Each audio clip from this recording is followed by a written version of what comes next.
Soy Cari Fergudiño y esta ocasión estaré leyendo Mi sangre aunque plebeya del autor David Sánchez Julião. La biografía de este autor es que es escritor y comunicador colombiano nacido en Lórica en 1945. Ha publicado cuentos, fábulas, testimonios y novelas. Sus series para televisión y sus cuentos grabados han circulado con gran éxito en Colombia y en el extranjero. Después de haber sido lo que fui, mi desgracia actual se debe a una mentira piadosa que al principio juzgué intrascendente. Debo confesar que desde niño he sido amigo de ese tipo de mofas a la realidad que, por veniales, uno mismo se perdona. Lo grave es que con el tiempo devienen en costumbre y entonces es posible que terminen arrastrándonos a los bajos fondos de la desesperación. ¿Cuántas veces nos hemos mentido a una mujer diciéndole que no somos casados, cuando en verdad lo somos? Ese precisamente fue mi error, el calibre de mi falta a la verdad. Pero al revés, sí, pocas veces había mentido en el sentido contrario a mis intereses. Ello es cuanto hace que los últimos años de mi vida sean dignos de un argumento de novela, y lo que ha hecho que, sin que jamás hubiera escrito nada diferente de facturas y cartas comerciales, haya terminado escribiendo la historia de mi vida en una finca a las afueras del Ande. La historia de esos años, quiero decir. Hace apenas una semana, aún vivía en un estrecho apartamento de la calle de San Isidro en el barrio de La Paz, uno de los sectores más deprimidos del Ande. Lo había arrendado gracias a que Rodrigo, de quien después hablaré, aceptó servir como codeudor ante la agencia de arrendos. Eso nos pasa a todos, al menos una vez en la vida. Al hallarse uno perdido como en mitad del océano, sin un resto de naufragio el cual asirse, aparece de pronto quien menos se piensa y, toma, le dice: esta pequeña acción te reconciliará con la humanidad y vuelve uno a tener fe en su género y a decirse que el problema del hombre se resolverá en los siglos, cuando todos seamos como Rodrigo. Él no solamente me señaló en la sección de clasificados del periódico los apartamentos que convendrían a mi presupuesto exiguo, sino que llevó a verlos en su carro y se comprometió ante la agencia a pagar por mí, si fuera necesario. ¿Sabes?, le dije ese día. Te había visto otra vez hacer lo mismo. Rodrigo sonrió en esa forma particular en la cual ironiza a menudo desde la barra de su bar, apretando los ojos como si hubiera comido limón y plegando la comisura de los labios. No me digas, ¿cuándo? Y yo le respondí: la última vez que volé a Europa, en la primera clase de Euroandes. La azafata ya había servido la cena que hace unas horas antes yo había ordenado, desde mi oficina del gerente general de la aerolínea. Cuando reservé para mí todas las sillas de primera, pâté de fourrage et viorche como pos averu, gigot de neu a la diable como plato fuerte, una ensalada de palmitos, lechugas y habichuelas, y tarte chocolate au para desengrasar. Marta, entre despierta y dormida, miraba la película sobre la vida de Beethoven, que también yo había ordenado proyectar en el vuelo. En una escena del filme, el sordo de Bonn interpretaba el piano de Adagio sostenuto de su sonata Opus 27, Claro de Luna, sobre lo que tantas veces había coincidido con un crítico acerca de que en ella we see with our ears, hear with our eyes. En eso la azafata apagó la luz del pasillo que en el Jumbo 747 del ven de entrada a la cabina de mando y salida a la escalera de caracol hacia el primer piso. Instintivamente busqué desde mi ventanilla la otra penumbra del mundo, la del mar océano, que se abría allá abajo, a 7000 pies, inmenso e insondable, como la piel de lentejuelas de un dragón dormido.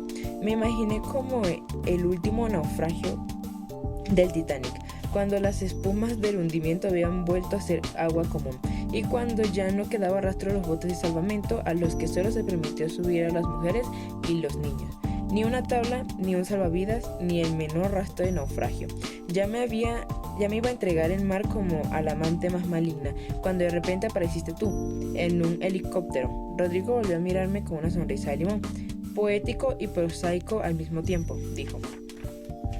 La mentira piadosa que ha hecho de mi vida lo que es, fue cometida en el bar de Rodrigo, de modo que ese bar que estuvo ligado a mi ascenso y mi ventura, también lo estuvo a mi soledad y mi desgracia. El bar se llama Los Lobos y está situado en la planta baja de un edificio de oficinas que da a la avenida 19, una de las calles más exclusivas del centro del Ande. Puedo describirlo en detalle, pues en sus ámbitos de delicia y terror ha transcurrido gran parte de mi vida. En él he hecho y deshecho negocios, sueños, romances. A la avenida 19 no da su puerta, sino sus dos enormes ventanas, de manera que, siéntese uno donde se siente, en las mesas del centro, el rincón de la rocola, la esquina de los novios, llamada el deshuesadero, el chaflán de los negocios, llamado el despacho, puede ver con toda claridad el palpitar de la calle, secretarias surgidas que luchan por subirse a una buseta en marcha, escolares que huyen de la lluvia intentando proteger sus libros bajo el follaje de los únicos dos árboles de la cuadra, lustrabotas que ofrecen brillo mirando a los zapatos y no la cara del transeúnte, vendedores del Marlboro que pagan impuestos en especie al policía de la esquina, abrazos de desocupados que se invitan a endulzar un café con amarguras. Aún sentado en la barra puede uno ver el devenir de la calle, pues es tan intensa la triste luz de afuera que se refleja en el espejo de los anaqueles y el vidrio de las botellas. Muchas veces cuando se está frente a la barra y de espaldas a la vida, es posible detectar cuánto acontece en la calle a través del brillo de los ojos o la sonrisa de Rodrigo, o en la mirada torva pero amable de Bernardo, el barman de Los Lobos. A Los Lobos se va a beber hasta el abandono y a oír algo que la gente llama música vieja. Ese tipo de canciones que más de una vez me ha hecho pensar que los latinoamericanos no hemos padecido 100 años de soledad, sino 5 siglos de infancia. Pues expresan muy a cabalidad nuestra tragedia cotidiana como reflejo individual de una gran tragedia colectiva. Y al igual expresan la incapacidad para elaborar como adultos los más elementales duelos afectivos, los más nimios conflictos sentimentales. Un amigo mío sostiene que en esas canciones que oí hasta la saciedad de Los Lobos, la mujer nos deja solo porque siempre hay un tercero, y la madre aparece como el único amor incontaminado, hasta cierto podría ser. Rodrigo es el alma de Los Lobos, pero aún más lo es la música vieja. Uno y otro determinan la clientela, gente abandonada de la mano de Dios y la pluma de los políticos, que después de las 6 de la tarde irrumpen por la puerta lateral con una mirada de desconsuelo y un grito de aguardiente en la garganta, a la espera de un Bernardo, el barman, tengan un instante de sosiego para poner atención a sus confesiones. Aquel es un bar de solitarios en compañía, de gente que busca la alegría en exaltación de su pena, muy parecida a mí. Ahora que escribo estas páginas, que más que otra cosa, narración, cuento o novela, son una canción sobre las canciones de Los Lobos. Rodrigo es un hombre apacible, diáfano y elemental como una cajita de vidrio, pero con cara y alma de judío, más bien de sefardí.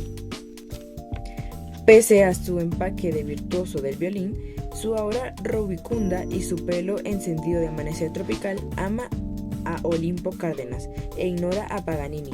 Piensa mucho en el dinero y hasta podría decirse que es una de sus aficiones conocidas. La otra es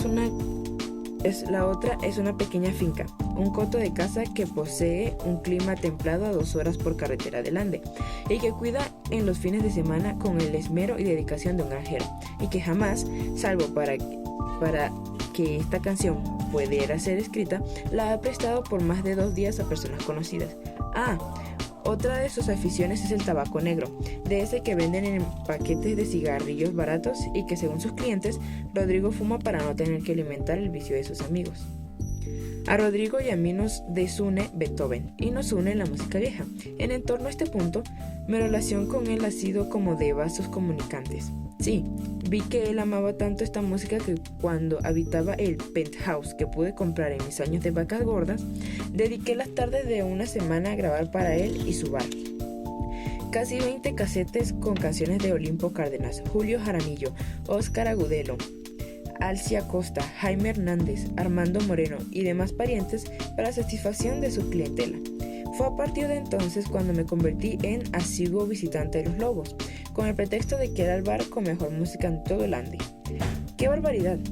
Di vida en mí mismo el traqueado o aforismo que habla de ponerse la soga al cuello. Pero si bien el nudo gordiano de aquella soga fue, como ya he dicho, la mentira piadosa que cometí a una mujer en ese mismo bar, lo que me decidió a escribir cuanto ahora escribo fue la fotografía que apareció ocupando una página entera en la revista Mundo, de la cual en otro tiempo fui zar de noticias y único propietario.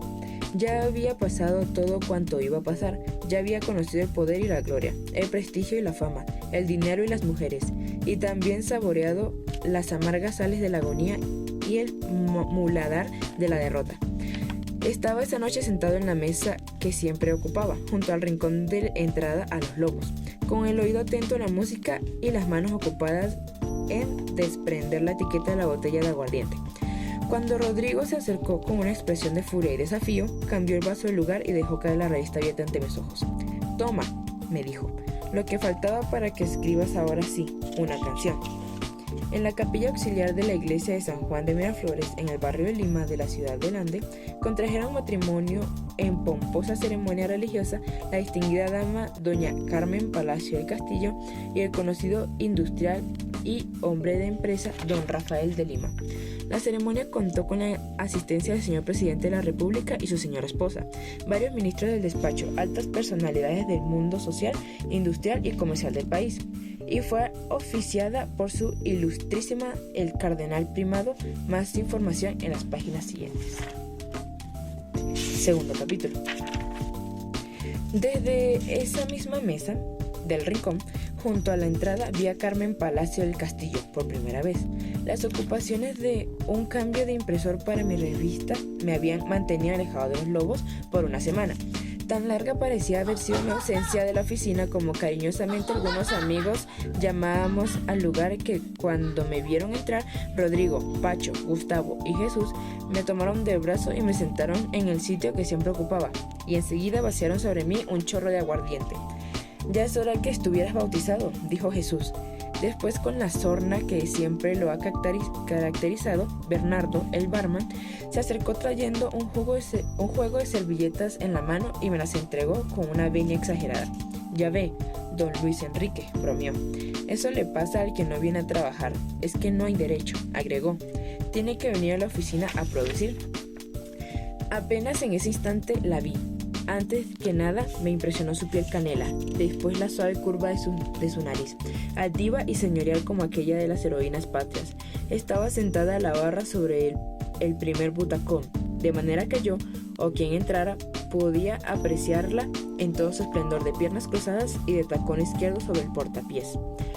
Aquella posición que hace las mujeres más altas de lo que son, y a sus formas más hembras que su aire despertó en mí un súbito interés por saber quién era, de dónde salía y a quién se debía su presencia en el bar. Permanecía de perfil, entregándose a mi vista sin haberme siquiera advertido, y conservaba en frases espaciadas, como de preguntas y respuestas estudiadas, como un hombre que había pagado la cuenta y que tenía la intención de marcharse. Era un hombre deseado, grasiento, a quien le brillaba la cara, pero a quien le iba muy bien la corbata desnudada, las arrugas transversales a la bagueta y los pantalones rodillones, ya sin la línea perfecta de planchado que distingue al caballero y que, según mi madre, debe bajar impecable y sin mácula desde la relojera hasta los zapatos. El hombre iba a partir, no había duda. Ella, que soportaba su presencia con la calma propia de la mujer madura, sin desairarlo o hacerlo sentir cómodo, respondía a las preguntas del extraño hablando de frente al bar, casi sin mirarlo, como si huyera del tufo alcohólico o evitara enfrentarse al mal aliento. A ratos se quedaba pegada del pitillo por donde sorbía con fuerza el cóctel que Bernardo le había servido, encorvada mirando a las botellas de frente y asintiendo ante las aseveraciones del hombre. «Bueno, hasta mañana», dijo de pronto el extraño y salió sin decir nada más. No había sonado la puerta tras el hombre que salía cuando ella abandonó la barra con ese aire furtivo, como de fantasma, con que las mujeres caminan en busca del cuarto de baño, intentando no delatarse mientras esconde la cartera bajo la axila. Fue allí cuando la vi de frente. Me hizo estremecer, pues era, y de seguro lo sigue siendo, una hembra monumental. Pese a que cuando se la ve, uno cae en cuenta de que aquello de monumento es una metáfora, porque Carmen Palacio del Castillo resulta ser en persona más pequeña, frágil y liviana que en los sueños, aunque es más bien una mujer que desvela, que produce insomnio, que induce a la vigilia. Eso supe en el instante preciso que me miró, en ese giro de barrida con los ojos que hacen las mujeres para saber si llaman o no la atención. Me sentí crucificado por el fuego de un instante. Y no sé por qué, Pensé sin vergüenza en los hornos de microondas. Ya no estaba ahí. Se había ido al cuarto de baño. Sin embargo, su olor, su brillo, su halo seguía ocupando el espacio que ocupó en el instante que me miró. Era picante, acanelada y triste como la cerveza negra. Tenía la mirada grave de lince, que acentuaba su maldad a lo ancho de unos pómulos pronunciados. Tenía en su boca del labio grueso inferior del sino del pecado mortal. Y en el mentón cuadrado un desdén de todo lo venial, pese a su cabello castaño ondulado a la moda de esos años, y a todo cuanto he dicho. No era del arquetipo de la femme fatale, no, era más que eso, una mujer con sabor a vientre en todo el cuerpo. Llamé a Rodrigo. ¿Quién es la tigresa? Si así se ve el paquete, ¿cómo será el producto? ¿Pero quién es? No sé, mejor dicho, sé muy poco, casi nada. Di lo que sepas. Hermano, tómate un trago primero, te veo muy impresionado. ¿Salud? Se llama Carmen. Tiene algo así como una casa de banquetes, organiza recepciones, cócteles, matrimonios, pero no le gustan los hombres solteros, así que olvídate. ¿Y cuándo cayó por aquí? Empezó a venir el día que empezaste a faltar, ¿te fijas? ¿Qué? ¡Qué buena espalda tienes! Rodrigo abandonó la mesa a un llamado de los clientes del rincón de los novios. Entonces hice señas a Bernardo para que viniera. A ver, don Luis Enrique, ¿qué le hace falta? ¿Es que lo hemos atendido mal o qué? Bernardo, le dije con voz rápida y contundente, rompiendo su propuesta de una lectura alterna a la realidad. Tome el vaso de aquella dama y tráigalo a esta mesa, pronto. Bernardo pronunció solamente una palabra que puede significar mil cosas al tiempo, pero que en ese momento significó lo que tenía que significar. ¡Ajá! Tercer capítulo. Cuando aquella mujer salió del cuarto de baño y no vio el vaso de su cóctel sobre la barra, asumió la actitud de un toro que sale al ruedo. Volvió a barrer la penumbra con una mirada de fuego y detuvo sus ojos sobre la plataforma de mi mesa. Entonces yo sonreí, señalando el vaso con el dedo estirado. Ella bajó la guardia y se acercó, aún sin sonreír, pero con una gota de intriga que detecté en el temblor casi imperceptible de sus pómulos. Pese al carmín subido que pronunciaba el ángulo central de su cara, fresco por la acción reciente ante el espejo, la escasa luz del recinto resbalaba en sus mejillas. Después habría de saber que aquel tic nervioso aparecía cada vez que una emoción la acosaba. Carmen, no obstante, su alma fatal, era una mujer en alto grado sensible. ¿Me acompañas un momento? Me adelanté a decirle y señalé una silla a mi lado. Respondió en una frase que después la conocería como una muletilla. ¿Por qué no? Dígase lo que se diga a todos los hombres del mundo, creo que sin excepción nos duelen estos instantes. Somos incapaces de iniciar correctamente el abordaje a una mujer. No hay siquiera una fórmula establecida para el efecto, y creo que intentamos penetrar en ellas, en su mundo, su sentir, en la misma forma caótica y voraz que los piratas utilizan para sorprender un barco en alta mar. Cuando jóvenes, al menos podemos acudir a la frase del viejo cuño: ¿estudias o trabajas? Pero una mujer como Carmen Palacio ya no tenía nada que estudiar, más bien que enseñar. Tal vez a esa confusión inicial y al dolor de ese instante se debió el que me apoyara en el comentario de Rodrigo para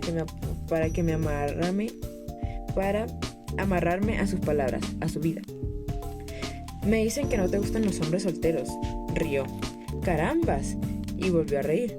Por lo que veo, el comentario desprevenido que hice 2 noches atrás ha hecho ya carrera, y su risa sonó a campanario. Mira qué cosa, no se podrá volver por aquí, Los Lobos es un bar peligroso. No, repuse, Rodrigo es un amigo de aquí, me señalé el corazón, y a mí me cuenta lo que no cuenta todo el mundo. ¿Ah, sí? Expresó, y ya sentada sorbió un poco de su cóctel. Miró al fondo del vaso y revolvió los restos con el pitillo. Lo llaman sangre de diabla, ¿sabes? No supe a qué se refería, de modo que señaló al vaso. 3 partes de calúa, un poco de pimienta verde y una parte de leche evaporada. Lo que mejor le sienta es la Carnation. Es invento mío, muy diabólico, acoté. Es curiosa mi teoría, ¿verdad? Continuó, pero la más cierta. No me gustan los hombres solteros, ¿sabes? Ni los separados. Para mí, el hombre casado es el amante perfecto. Entre otras cosas, porque nunca me he casado y jamás me casaré. Eso de casarse es para hombres y para mujeres inseguras, pero no para mí. ¿No crees tú? Mira, Siendo uno la amante de un hombre casado, entra a evitarse los momentos más desagradables de una relación amorosa, porque eres la dueña del hombre en todo lo que tiene que ver con lo sublime. Lo usas para el amor y las arandelas las dejas para que la otra los maneje. No ves al hombre en pijama, por ejemplo, ni en medias y calzoncillos, que es lo más matapasiones que hay, ni tienes que estremecerte cuando él se mete al baño a lavarse la boca o a cepillarse los dientes. Cosas tan prosaicas que siempre deben hacerse a solas. Los ruidos de un hombre en el baño desenamoran. El hombre debe tener su víctima en el que alimente en la rutina.